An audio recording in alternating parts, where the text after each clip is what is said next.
What's going on YouTube? My name is Dom or Loaded Survival, and as you'll be able to tell by the title, the first major update for Hytale has gone live with new content, a range of fixes and quality of life improvements.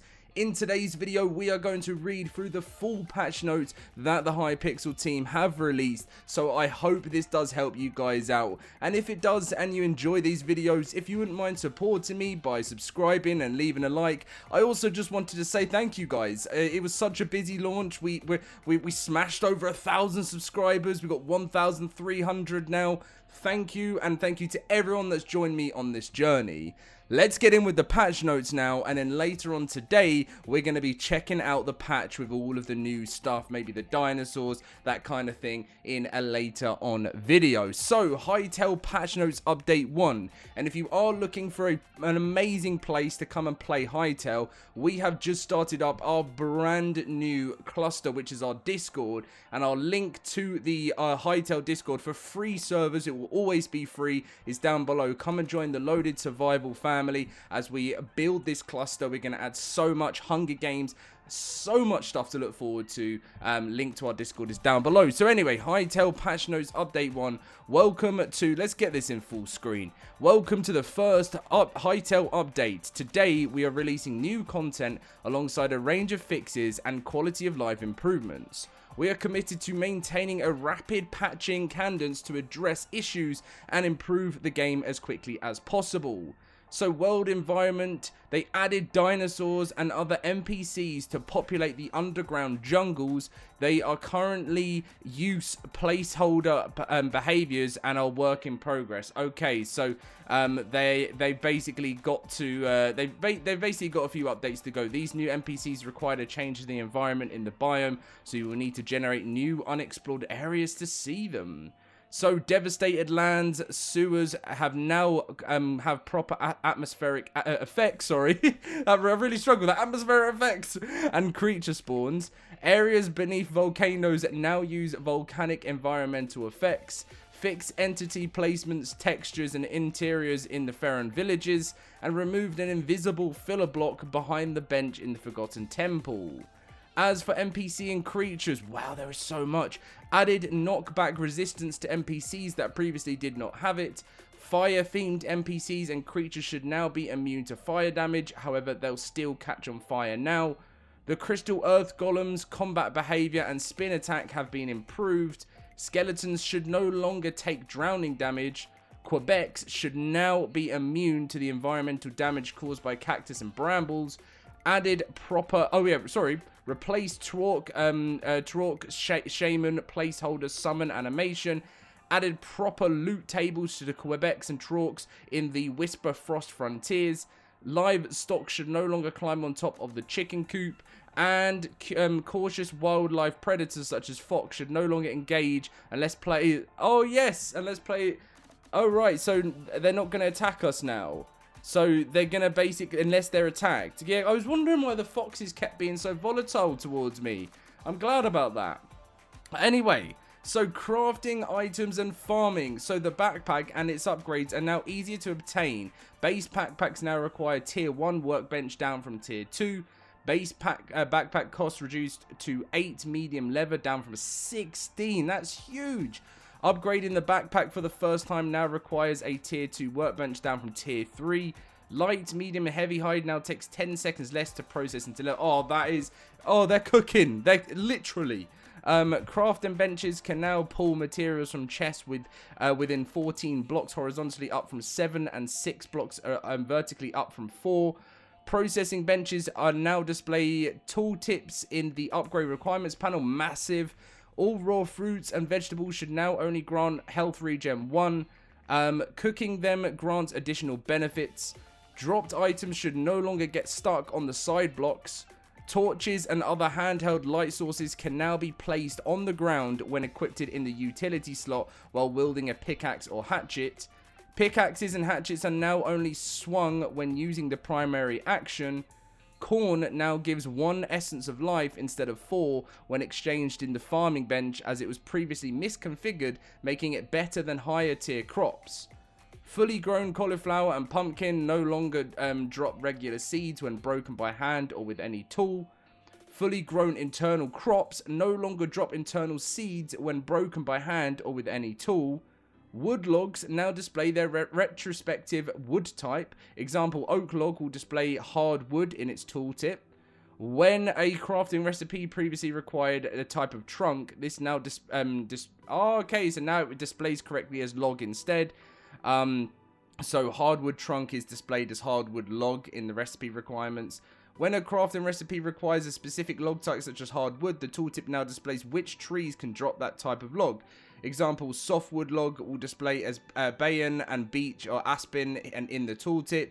And the woodcutter's block no longer displays as a dev item quality and no longer is unused processing bench interaction. It is now a decorative furniture block and can be also crafted in the furniture bench. Wow. So we've got all of that stuff, and now we have some audio and visual effects. So new hit and break sounds for stone, new hit and break sounds for ore with additional layered effects. Horses now properly play running sounds when mounted. Torch burn loop replaced with a softer ambient sound. Adjusted volumes for cocoon breaking, pig and piglet and warthog sounds. Reduced pitch variation on sword swings. Added new ore breaking particles. Added fruit eating particles, more to come later for other food types. A new particle effect now appears on above an NPC's head when absorbing their memory. Updated health potion visual effects with new glitter, glow, and spiral particles. Fixed rope offset with when held in hand. Fixed hand positioning for various plants, flowers, and foliage. And now we are on to the UI performance and quality of life. So we can now sleep at 7:30 p.m. We can actually have an early night sleep in the game. It used to be 9 p.m. and it was driving me mad. Added a new information panel explaining the memory system when interacting with the Heart of Orbis for the first time. It can be viewed again by clicking the question mark in the top left corner of the memories UI. Toggle full screen, switch HUD, and take screenshot can no longer be bound to mouse buttons. The game now warns when launching pre-release versions or opening worlds from different versions. That's very good. Field of view while sprinting is now limited to 160 to prevent hyperdrive effect degrees.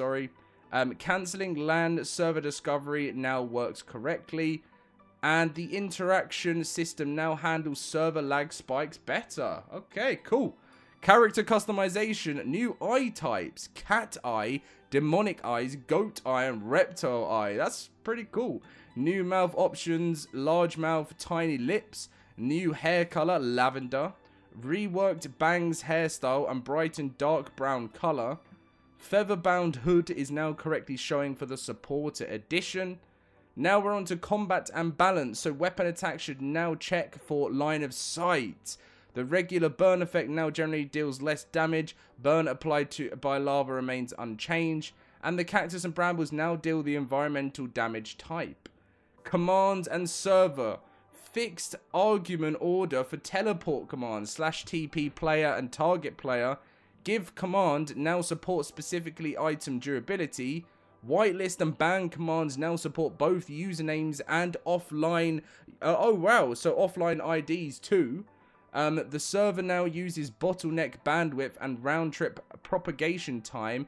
Wow, so is this will this help server performance? And improved authentication and session token error handling. This again had been a major issue. And finally, we have the bug fixes and stability fixes. So fixed a misconfiguration that allowed weapon charge attack to not consume stamina correctly when swapping to another hotbar slot at the right time. Fixed signature sound, ready sound playing incorrectly in adventure mode. Fixed regular expression passing in /replace command. Fixed an issue where the signature attacks could be used without any signature energy. Fix some items allowing longer interaction ranges than intended. Fix fluid flow behavior when stacking water sources. Fixed crash when using non-English folder names for screenshots. Fixed crash when selecting certain hairstyles with variants. Fixed crash caused by corrupted cached avatar previews. Fixed crash when the memory plugin fails to load.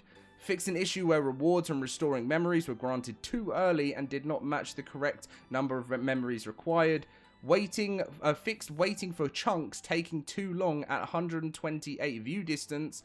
Fixed crash when updating a player model. Fixed localization loop affecting Norwegian language users.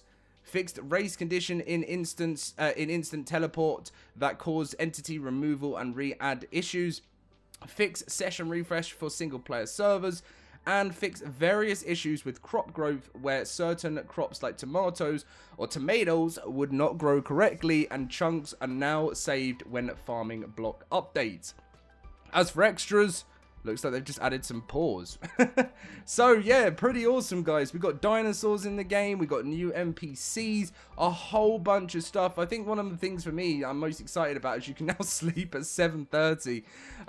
But yeah, full patch notes are out now, so enjoy the video. Well, thank you. I hope you enjoyed the video.